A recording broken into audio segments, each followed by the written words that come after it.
Hola, saludos para todos. En esta oportunidad quisiera hablar de un tema muy serio y muy delicado y tiene que ver con el consumo de las bebidas alcohólicas entre los creyentes en el Señor Jesucristo. Hay una tendencia en algunos lugares de tratar de decir que la Biblia, al no condenar expresamente el consumo del vino, sino solamente emborracharse con el vino, esto da licencia para que el creyente en el Señor Jesucristo pueda consumir bebidas alcohólicas. Queridas hermanas y hermanos, permítame decirles desde el principio que esto es un pensamiento extremadamente peligroso y en contra de la voluntad de Dios. El creyente en Cristo debe mantenerse alejado de cualquier cosa que potencialmente pueda traer pecado a su vida y sin duda alguna uno de los más grandes daños en la sociedad moderna, promotores del pecado y causante de muchos daños, es el consumo de bebidas alcohólicas. Vamos entonces a ver algunos de estos versículos y vamos a ver exactamente qué es lo que dice la palabra de Dios. Debemos entender que cuando estamos buscando enseñanza para la iglesia, tenemos que ir al Nuevo Testamento específicamente. La iglesia se encuentra de los hechos de los apóstoles en adelante. Lo que ocurrió antes de los hechos de los apóstoles ocurrió en la dispensación de la ley. Y aunque hay varios pasajes anterior a los hechos de los apóstoles, antes que existiera la iglesia, donde se menciona el vino, si nosotros queremos ser fieles a lo que se espera de un creyente en la iglesia, tenemos que buscar los pasajes que hablan sobre el creyente dentro de la iglesia. Muchos de ustedes quizás estén pensando, pero ¿y dónde dejas al Señor Jesucristo transformando el agua en vino durante las bodas de Caná de Galilea en Juan capítulo 2? Bueno, muy sencillamente, esto fue algo que ocurrió en los días en que el Señor Jesucristo estuvo aquí en la tierra, pero no encontramos ningún discípulo, ningún creyente efectuando un milagro para transformar agua en vino durante la época de la iglesia a partir del libro de los Hechos de los Apóstoles. Lo que ocurrió en Juan capítulo 2 fue la primera señal milagrosa para poder demostrar la autoridad del Señor Jesucristo sobre toda la creación, incluyendo el agua y el poder creador que él tenía. Y es más, si alguno quiere ser contencioso, pudiéramos decir que allí estaba siendo tomado el vino durante una boda. Y si alguien quiere decir, bueno, ahí estaba el ejemplo de que el cristiano sí puede tomar vino, bueno, entonces debería ser únicamente en una boda y debería ser únicamente vino, no cerveza, no ron, no whisky, no ninguna otra cosa, sino vino. Otra vez, si se quiere ser estrictamente apegado y utilizar ese texto como una excusa para poder beber. Pero una vez más, el propósito del Señor no fue promover entre los discípulos para la iglesia el consumo del vino y eso, por eso insisto otra vez, la enseñanza del cristiano y su relación con el vino tiene que ser encontrada en contexto con lo que es la iglesia local y sabemos que la iglesia no existía todavía cuando el Señor Jesucristo estuvo aquí en la tierra, porque Él dijo, sobre esta roca edificaré en tiempo futuro mi iglesia. Entonces, bueno, solamente para aclarar ese punto allí. Vamos a ver entonces algunos pasajes del Nuevo Testamento donde se menciona el vino. Primeramente vamos a leer en Efesios capítulo 5, versículo 18, donde dice la palabra de Dios, no os embriaguéis con vino, en lo cual hay disolución, antes bien, sed llenos del Espíritu Santo. Aquí dice la palabra de Dios, no os embriaguéis con vino. Y otra vez más, los que quieren buscar alguna excusa para poder tomar bebidas alcohólicas llamándose cristianos, utilizan este versículo diciendo, claramente dice allí la palabra de Dios, no os embriaguéis, no está diciendo no tomes vino. ¿Qué podemos aprender entonces de lo que dice este versículo de la palabra de Dios? Está diciendo nuestro cuerpo, y siendo congruente con otros pasajes de la palabra de Dios, es un templo del Espíritu Santo. Nuestro cuerpo no nos pertenece a nosotros. El Señor lo compró con su sangre. Somos un templo. El Espíritu Santo mora dentro de nosotros. Y está diciendo allí, bueno, no se embriaguen con vino. No empiecen a tomar vino hasta que puedan perder control y estén totalmente embriagados, porque su cuerpo es un templo del Espíritu Santo que tiene que ser lleno del Espíritu Santo que está morando dentro de él. Ahora bien, cuando un recipiente está completamente lleno, no hay espacio para más nada. Usted puede tomar un vaso, lo llena de agua hasta el borde mismo del vaso y trata de echarle algo más, no va a caber. Entonces, el vino y el Espíritu Santo, mencionados en este mismo pasaje, nos ayudan a ver si yo estoy lleno del Espíritu Santo, y sabemos que lleno del Espíritu Santo está hablando de la persona, de la deidad que mora en nosotros desde el día en que creímos en Cristo, no va a haber espacio para ninguna otra cosa que vaya a hacernos perder el control. Porque como se sabe, el uso del vino y de las bebidas alcohólicas en general tienen esa facultad de que la persona se relaje, que la persona pierda control de lo que está diciendo o de lo que está efectuando. Entonces aquí se está hablando de ese autocontrol que debe tener el creyente, y el consumo de la bebida alcohólica no permite que se haga. Una vez más, llenos del Espíritu Santo, no deja espacio para ninguna otra cosa. El creyente está saturado completamente y no tiene ningún espacio para ninguna otra cosa que le haga perder el control de su propia vida. Entonces, al contrario de decir que este versículo permite el consumo del alcohol, lo que está mostrándonos es, si estamos llenos del Espíritu Santo, no tenemos necesidad de ninguna otra cosa que venga a controlar nuestros sentidos, nuestras acciones y lo que nosotros estamos diciendo. Vamos a ver otro versículo bien importante en Primera de Timoteo, capítulo 3. Y aquí se está hablando de la lista de los requisitos para los ancianos de la iglesia. Y como hemos dicho en otro video, la Biblia siempre habla de ancianos en plural, nunca de un solo anciano o de un solo pastor en una iglesia, sino varios de ellos. Primera de Timoteo, capítulo 3, versículo 3, entre los requisitos dice: no dado al vino, no pendenciero, no codicioso de ganancias deshonestas, sino amable, apacible, no avaro. Fíjense en una cosa. Hay varias palabras que se están utilizando acá asociadas con el negativo. No, dice no dado al vino, no pendenciero, no codicioso de ganancias deshonestas, no avaro. No es no. Si dice, por ejemplo, no pendenciero, pendenciero quiere decir un peleón, uno que está buscando pelea, contienda todo el tiempo. Bueno, no es que puede ser un poquito, pero con tal de que no lo sea mucho. No pendenciero. Dice no codicioso de ganancias deshonestas. ¿Sería aceptado que un hermano en responsabilidad codicie ganancias deshonestas solo un poquito? No, no, no un poquito. Nada, cero. Y lo mismo con la avaricia, el deseo de poder llenarse de cosas. No avaro, no un poquito. No, nada, no avaro. Cuando vemos no dado al vino, lo que está diciendo acá es nada de vino para el anciano. Alguien pudiera entonces pensar de una vez, bueno, entonces para el anciano no, pero para los demás que no somos ancianos, sí. Permítame decirle que eso quisiera decir que Dios está dando un estándar doble. Unas son las normas para los ancianos de la asamblea y las otras son para el resto del pueblo del Señor. Un doble estándar. Esto no sería aceptable, creo que en la mente de ningún creyente que de verdad quiera agradar la palabra de Dios. Las normas de santidad de nuestra conducta son 100% iguales para todos nosotros. Pudiéramos decir entonces, si fuera así, que el anciano tiene que ser totalmente, abstenerse totalmente de bebidas alcohólicas, especialmente el vino que se nombra acá, y los demás creyentes sí pueden tomar bebidas alcohólicas, deberíamos aplicar el resto del versículo de la misma manera. Aquí se está diciendo que el anciano no sea pendenciero. Entonces quiere decir que los demás cristianos, creyentes en la iglesia local, que no somos ancianos, sí podemos ser pendencieros, sí podemos ser peleones, sí podemos andar en pelea todo el tiempo. Por supuesto que no. Se está diciendo que el anciano no sea codicioso de ganancias deshonestas. Entonces, si decimos, bueno, los demás que no somos ancianos, sí podemos ser codiciosos de ganancias deshonestas. De ninguna manera.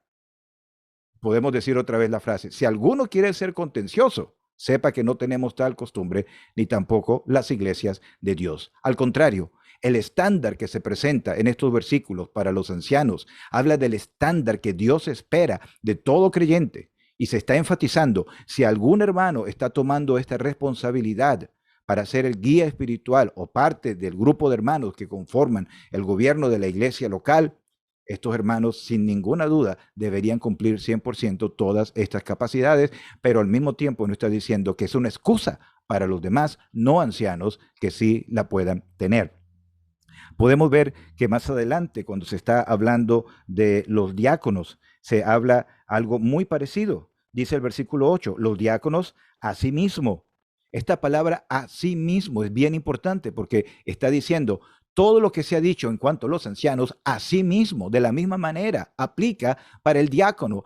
El diácono es uno que sirve, uno que está haciendo un servicio dentro de la iglesia. El diácono, asimismo como el anciano, debería cumplir esos requisitos y se repiten de una forma muy parecida. Dice, los diáconos deben ser honestos, sin doblez, no dados a mucho vino, no codicioso de ganancia deshonesta. Muchos vendrán a decir acá, bueno, ahí dice, no dado a mucho vino, pero los ancianos decía, no dados al vino.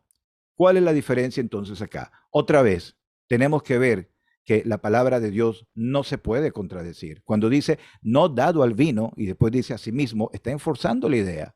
Entonces, en vez de ver una contradicción de la palabra de Dios, deberíamos ver una armonía. Las dos cosas están enseñando. No dado al vino para nada y tampoco, por supuesto, no dado al mucho vino. Se están condenando las dos cosas. Se está diciendo ni el consumo de vino en pequeña o gran cantidad y mucho menos el consumo del vino en forma excesiva pueden ser aceptables para alguien que está prestando un servicio en la casa de Dios.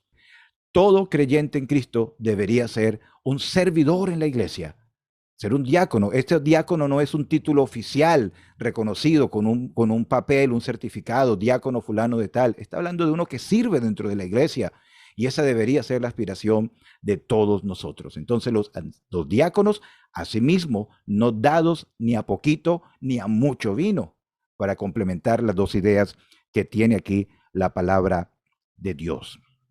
Vamos a ver entonces en Primera de Tesalonicenses, capítulo 5, versículo 22, un versículo bien importante en este contexto.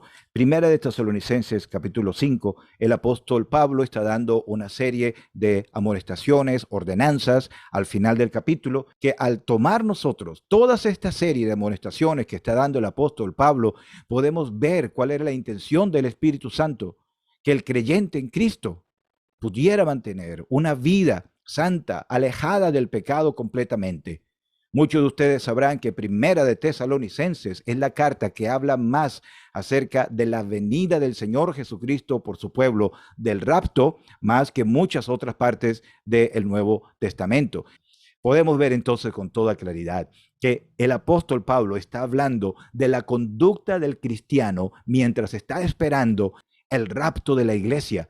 Deberíamos tener una vida apartada del pecado y por eso dice allí, absteneos de toda especie de mal. Esta palabra especie que tenemos aquí en nuestra Reina Valera del 60, en la versión de inglés que se utiliza en muchas partes todavía, la King James Version, dice en español sería apariencia, absteneos de toda apariencia del mal. Y otras versiones también cambian la palabra especie por palabra forma. Absteneos de toda forma de mal. En otras palabras, está diciendo, el creyente que espera al Señor Jesucristo está siempre gozoso, da gracias al Señor en todo y entre otras cosas dice al final, se abstiene de toda forma de mal. Cualquier cosa que sea una apariencia de maldad, cualquier cosa que pueda demostrar a una indicación previa, cualquier forma que pueda estar relacionada con el pecado, dice, absténganse de ellos. Abstenerse, esta palabra se asocia con ser abstemio, una persona que decide no tomar alcohol por cualquier motivo. Absteneos de toda especie del mal. ¿Qué pasaría, por ejemplo, si yo que me digo ser cristiano y soy cristiano, soy salvo por la gracia de Dios, yo digo, bueno, la Biblia no condena beber alcohol, una excusa, sino solamente emborracharse, entonces quiere decir que yo puedo tomarme una copa de vino, puedo tomarme una cerveza, puedo tomarme un whiskycito siempre y cuando yo no me vaya a emborrachar. ¿Qué pasaría si un compañero de trabajo, de estudios o familiar no creyente me ve a mí con una copa de licor en la mano? ¿Qué va a pensar? Williams está tomando alcohol. Williams toma. Él sí toma. No va a decir, no, él toma un poquito o se toma una sola, dice, él toma. En la mente del mundo es o tomas o no tomas. Y nosotros, los creyentes en Cristo, nos abstenemos de toda apariencia del mal. Hermano, hay un testimonio que nosotros tenemos que guardar delante del mundo. Hay muchos casos, muchos ejemplos que pudiéramos citar y que usted habrá conocido de cómo la gente del mundo que no conoce al Señor espera que un creyente tenga ciertos estándares y uno de esos está asociado con la bebida alcohólica. Absteneos de toda apariencia del mal. ¿Por qué asociamos el alcohol con el mal? Bueno, la Organización Mundial de la Salud clasifica las bebidas alcohólicas como una droga, igual que la cocaína, igual que la marihuana, es una droga, genera adicción. La persona que lo toma, su estado mental se altera, produce un cierto sentimiento de satisfacción artificial, pasajero, que cuando se acaba requiere otra vez mayor consumo para poder mantener ese éxtasis y que la persona esté deseando volver a consumirlo para mantenerse así. Y cuando la persona de forma desmedida comienza a tomarlo, entre más tome, más grave se hace el estado de esa persona. Mire, hermanos, para emborracharse hay que comenzar con un solo trago. La Organización de la Mundial de la Salud lo dice claramente, es una droga. Y hasta una droga más peligrosa porque pareciera ser más inocente y socialmente aceptada por muchas personas. Pero también otra pregunta bien importante que quiero hacer. ¿De verdad necesitamos tomar alcohol? En otras palabras, cuando alguien me pregunta a mí, ¿por qué tú no bebes? A veces yo respondo con otra pregunta, ¿por qué debería yo beber? ¿Cuál es el beneficio? ¿Cuál es la razón por la cual yo tengo que beber? Y alguno me dice, bueno, porque cuando tú tomas alcohol te sientes mejor, te ayuda a quitarte el estrés. Bueno, hay muchas otras formas para quitarnos el estrés sin tener que utilizar una droga. Bueno, mira, puedes leer, puedes salir a caminar, puedes escuchar música, puedes ponerte a orar como creyente, ponerte a orar al Señor, Señor, tengo este problema, por favor, ayúdame. Entonces, para quitarte el estrés, si fuera la única forma de hacerlo, pero no la es, hay muchas otras alternativas. Otro dice, bueno, porque hace mucho calor y en un día caluroso uno se puede tomar una cerveza y con eso pues se refresca. Bueno, y el agua fría no quita el calor. Los jugos naturales no quitan el calor también. Queridos hermanos, no hay ninguna excusa válida para tomar alcohol. Algunas personas llegan a decir, bueno, yo tomo porque yo quiero. Yo no me estoy emborrachando. Yo estoy tomando con lo que yo gano de mi propio dinero. Así que no debe haber ningún problema para nadie. Querido hermano, no debe ser así. No debe ser así. Hemos dicho anteriormente, tu cuerpo es un templo del Espíritu Santo. Las bebidas alcohólicas están asociadas con pecado. El consumo de las bebidas alcohólicas está asociado con inmoralidad sexual. Personas se ponen a tomar y cometen tipos de pecados inmorales sexuales que no deben nombrarse entre nosotros. Está asociado con violencia. Personas toman para envalentonarse y poder así pelear y ser más gritones y terminan peleas donde hasta hay personas que salen heridas y muchas veces también la muerte. Está asociado con crimen. El tráfico de bebidas alcohólicas en algunos países, la forma como se asocia con robo, todas esta serie de cosas están asociadas con la criminalidad. Entonces, hermano, ¿de verdad lo necesitas? ¿De verdad es necesario? Vamos a torcer las escrituras para tratar de justificar algo que está asociado con el pecado y con la maldad. Absteneos de toda apariencia de maldad, dice la palabra de Dios. Además de todo eso, quisiéramos decir que nosotros los creyentes en Cristo estamos llamados a ser la luz del mundo, no tinieblas. Pero si nuestra luz no está brillando claramente y la dejamos opacar por el consumo de las bebidas alcohólicas en nuestra vida, ¿cómo vamos a brillar? ¿Cómo vamos a dar testimonio? Hermanos que han sido salvados de ese mundo, del consumo del alcohol, de la violencia, del pecado, de toda esa serie de cosas, ahora vienen a Cristo y llegan a un lugar y un creyente le dice, ¿sí puedes tomar? Esto destruiría completamente a ese hermano. Pensemos en nuestros jóvenes, la edad de mis hijos, adolescentes, niños que se están levantando en esta generación. Y si nosotros, los creyentes en Cristo, le decimos a ellos, no tiene ningún problema, tú puedes tomar con tal de que no te emborraches, ¿qué mensaje estamos dando a ellos? Le estamos abriendo las posibilidades para iniciar un descenso que los puede llevar a cosas horribles. Recuerden, el borracho comienza siempre con un trago, siempre. El inicio es uno solo. Si nunca se hubiera dado ese primer paso, nunca se llegaría a la borrachera. ¿Y para qué dar ese paso? Así que hermanos y hermanos, cualquier persona que diga ser creyente en el Señor Jesucristo, de todo corazón decimos con la autoridad de la palabra de Dios, manténgase alejado del consumo de estas bebidas alcohólicas. Alguien finalmente estará pensando, bueno, ¿y qué de la cena del Señor?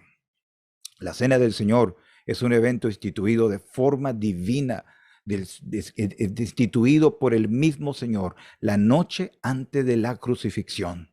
Y allí el Señor estaba diciendo con toda claridad que esto era solamente como un símbolo de la sangre del Señor Jesucristo.